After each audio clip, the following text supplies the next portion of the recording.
Oh, the legislature. So it was during COVID. Do you remember those couple weeks at the top of COVID where educators were heroes?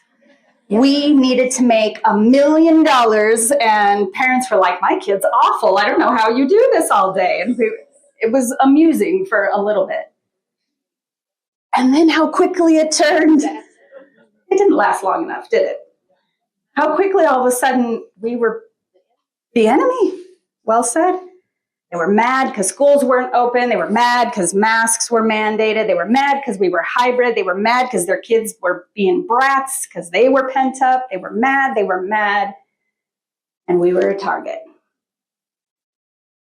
And it was the lieutenant governor, not now. I like the guy now. The lieutenant governor at the time during COVID, Janice McGeachin. If I ever get to meet her, I will shake her hand and say thank you.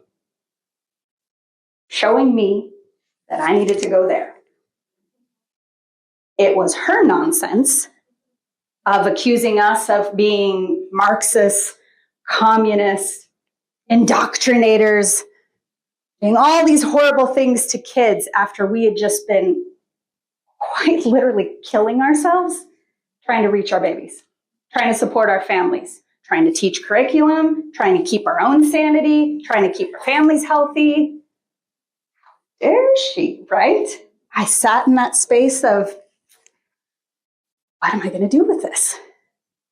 What am I going to do with this feeling that, God bless, do they really not know? There's a little bit of just the good old educator where I'm like, maybe they don't know.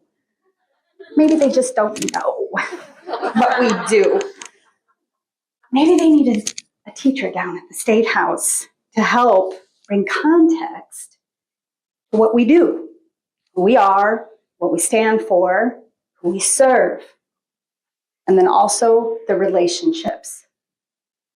I'm a Democrat. I'll take your prayers and well wishes now in Idaho. You're not getting anything done in the State House as a Democrat without relationships. So I serve in the House of Representatives. There are 70 of us, 11 are Democrats. I'm not getting anything done without relationships. And relationships, how to foster and feed and have a reciprocal relationship, I learned that as a public educator. I learned how to find common ground right away. We learn how to de-escalate right away. We learn how to seek out the best in everyone and elevate their potential for everybody's benefit. That's this work.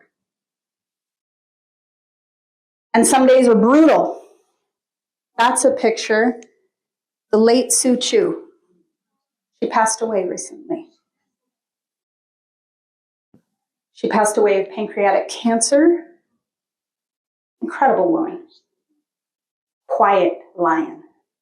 Quiet leader. This was the day we walked out of the vote is where Idaho adopted the trigger ban on abortions. And essentially, Idaho just followed Texas's, and we're not going to get into that on how you feel on it, but it was a bad day for women's health care. And we walked out, and this was a picture Sue insisted that we take, she said, for posterity. So we all looked pretty bummed out. And there are hard moments. This guy,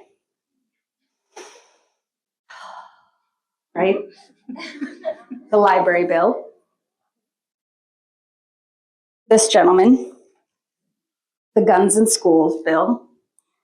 And there are these moments that you're down there and you're just like, what is our role in this space? But I swear to you, it is my commitment to education, my work in this field along you that gets me back to my why. It is my North Star. Because if everybody just walks away and throws up our hands and says, well, this is terrible. I want off of this adventure train. No longer. Where does that leave us?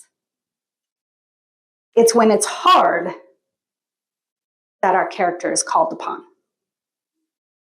Anchor in. Find a way to rest. Find a way to recharge and get back on the trail.